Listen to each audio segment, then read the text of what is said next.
toujours vivre le Bien, tu fils, visitez les Kamalobana et Bélé.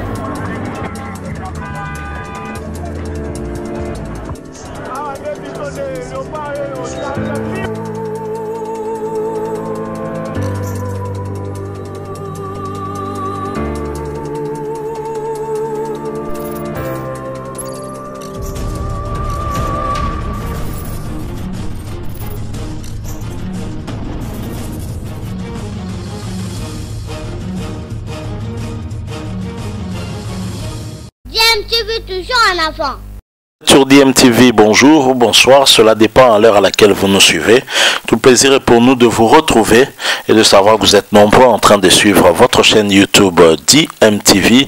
DMTV qui vous propose aujourd'hui toujours l'actualité, car vous le savez, l'actualité reste en tout cas dominée sur le plan politique par l'ouverture de la session extraordinaire au niveau de l'Assemblée nationale dès ce mardi 5 janvier 2021, une session extraordinaire de tous les enjeux et de tous les dangers. Et vous le savez, le chef de l'État, Félix-Antoine Tshisekedi, pour consolider en tout cas sa vision d'une union sacrée pour la nation, avait reçu hier les députés nationaux, en tout cas qui ont adhéré à cette vision. Ils étaient nombreux, c'était une rencontre en tout cas élargie à plusieurs personnalités politiques, même ceux qui ne sont pas députés. Alors le FCC n'est pas resté en marge, et comme vous le voyez en tout cas en illustration sur ces images, le FCC n'est pas resté en marge. Le FCC ne s'avoue pas vaincu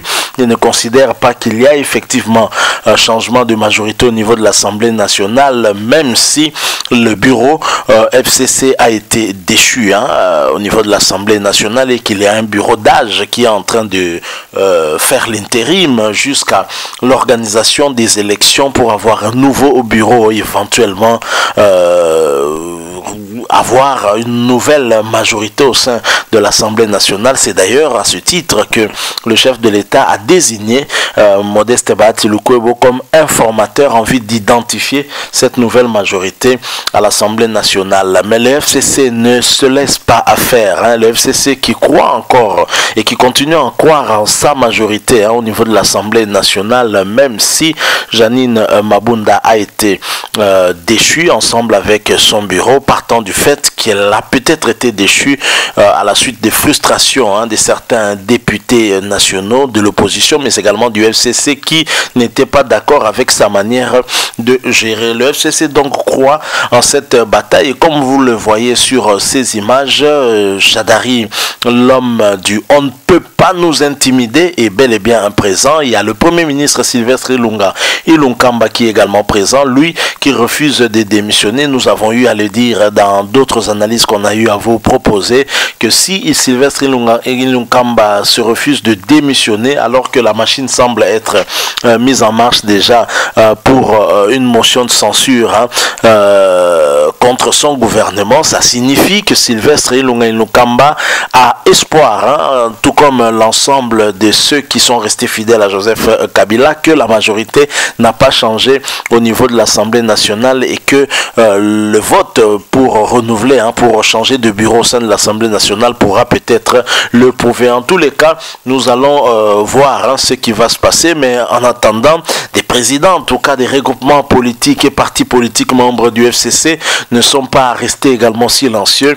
Ils se sont exprimés pour fustiger en tout cas le comportement de l'autre camp, le comportement de ceux qui aujourd'hui constituent l'union sacrée pour la nation. Je vous propose d'écouter cette déclaration.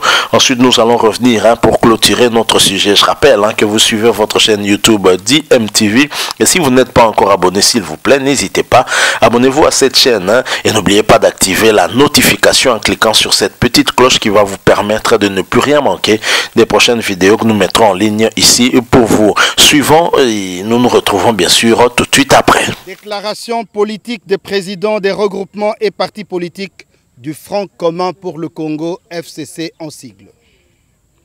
Les présidents des regroupements politiques, partis politiques membres du FCC, réunis en séance d'évaluation de la situation politique du pays, samedi 2 et dimanche 3 janvier 2021 constate l'instauration en République démocratique du Congo de pratiques attentatoires aux acquis démocratiques engrangés au cours de ces dernières années au prix des multiples sacrifices de notre peuple. Il s'agit notamment de A. L'offensive de l'UDPS, parti du président de la République, contre le Parlement, en rétorsion à un vote de déchéance d'un de ses membres du bureau de l'Assemblée nationale l'année dernière.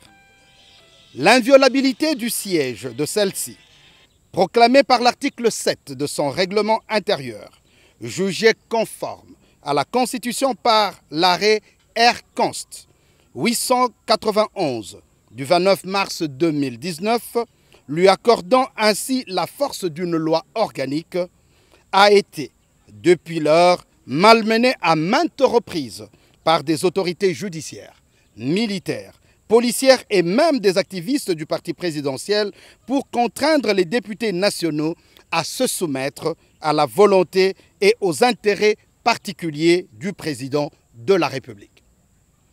Certains parmi ces élus légitimes du peuple congolais ont été soit l'objet de voies de fait ayant abouti au décès de l'un d'entre eux, soit d'arrestations en violation de leurs immunités parlementaires consacrées par l'article 107 de la Constitution et l'article 101 du règlement intérieur de l'Assemblée nationale. B.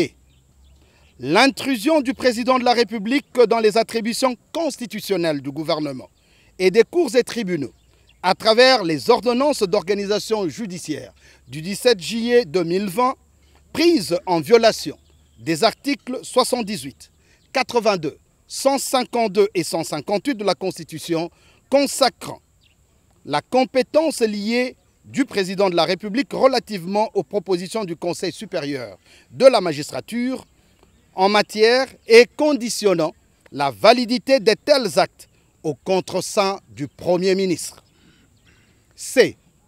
L'arrestation arbitraire du ministre de la Justice, garde des Sceaux, pour avoir posé un acte qualifié par le Premier ministre, chef du gouvernement lui-même, de simple faute administrative ne méritant qu'une sanction disciplinaire.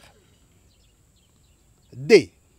L'intrusion dans les attributions constitutionnelles des assemblées provinciales par des mesures intempestives d'annulation des votes régulièrement adoptés par ces dernières à l'encontre de quelques gouverneurs de province en échange de leur transhumance vers l'UDPS en s'appuyant abusivement sur la justice et les technostructures sécuritaires, à savoir la police, ANR, FARDC, pour se constituer des majorités artificielles différentes de celles issues des urnes.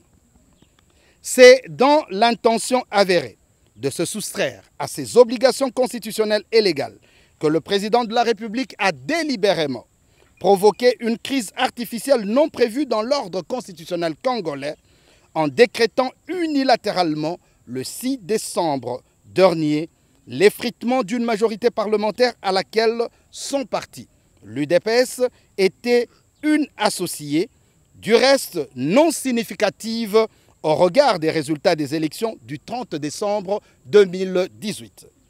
Pour le FCC, cette brutale remise en cause de la coalition majoritaire FCC-Cash ne saurait avoir aucun impact sur la vie institutionnelle nationale dès lors que l'identification de la majorité et de l'opposition à l'Assemblée nationale, faite conformément aux articles 26 et 54 du règlement intérieur de l'Assemblée nationale, en début de législature et pour toute la durée de celle-ci, n'est nullement remise en cause par le retrait de l'UDPS à défaut d'élections générales anticipées, seul à même de reconfigurer légalement cette dispensation.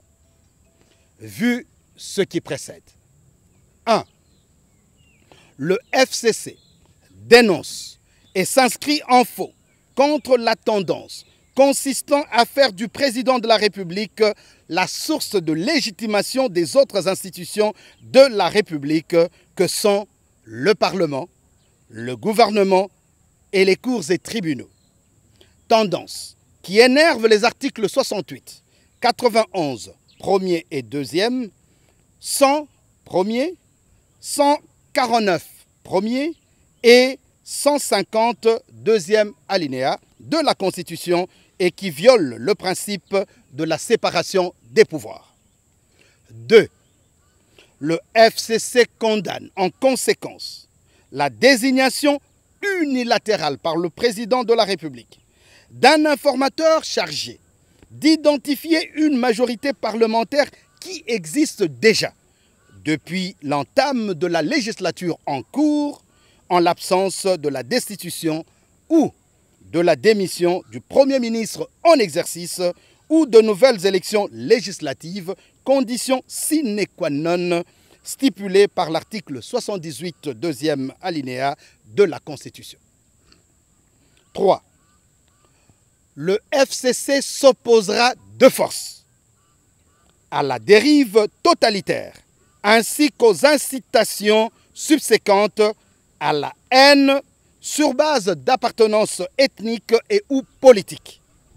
Il engage tous les Congolais à ne tolérer à aucun prix un tel recul démocratique.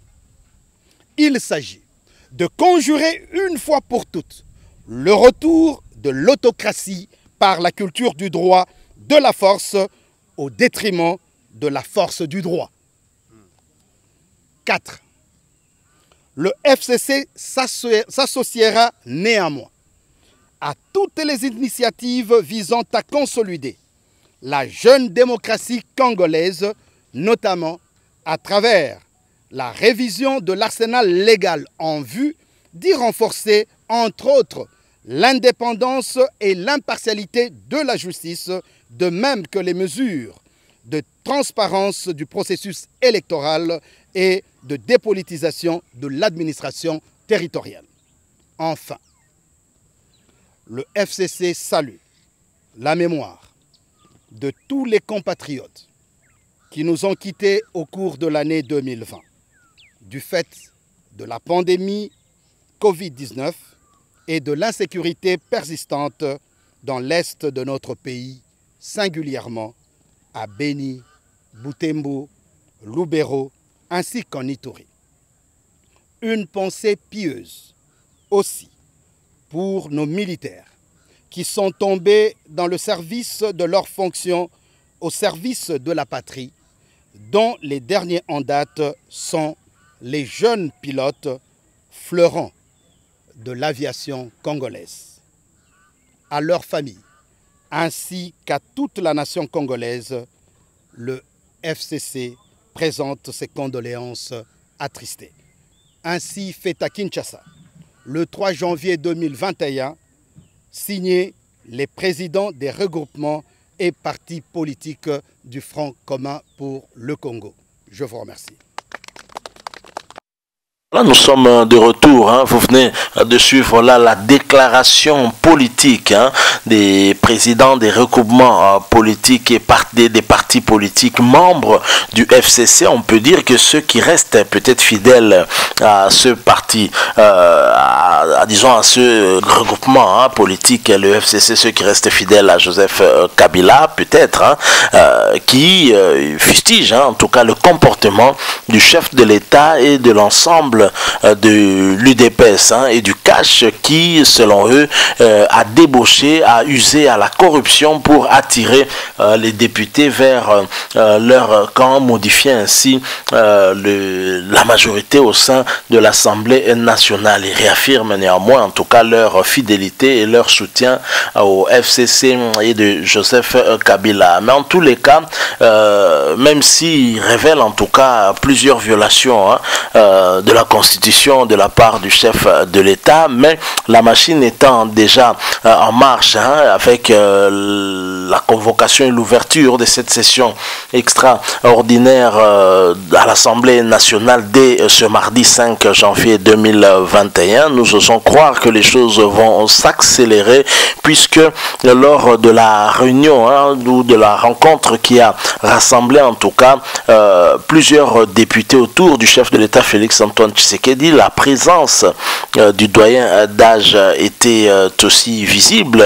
Également l'informateur désigné par le chef de l'État Modeste Bahati Lukwebo. Et d'ailleurs, un communiqué officiel de l'Assemblée nationale confirme qu'effectivement la session extraordinaire est convoquée pour le mardi 5 janvier 2021 à 13h, une session extraordinaire de tous les dangers et de tous les enjeux qui verra certainement cette Assemblée nationale se choisir un nouveau bureau pour diriger cette institution en tout cas, et beaucoup attendent de voir le dernier coup de massue qui va tomber sur le FCC, qui va confirmer effectivement que la majorité a réellement changé des camps et qu'une nouvelle coalition va devoir diriger le pays sous le leadership du chef de l'État Félix-Antoine Tshisekedi Tshilombo. Voilà le peu que nous avons préparé pour vous aujourd'hui. Si vous avez aimé, laissez-nous un like. Vous le savez, vous pouvez exprimer votre point de vue ou votre opinion en nous laissant un commentaire, mais surtout abonnez-vous à votre chaîne DMTV. N'hésitez pas non plus d'activer la notification car elle vous permet en tout cas de ne plus rien manquer des prochaines vidéos que nous mettrons en ligne pour vous. Merci encore une fois de nous avoir suivis. Nous espérons vous retrouver très prochainement avec un autre sujet d'actualité. En attendant, portez-vous bien et DMTV vous dit au revoir. DMTV, bilile kamaloba na ebele.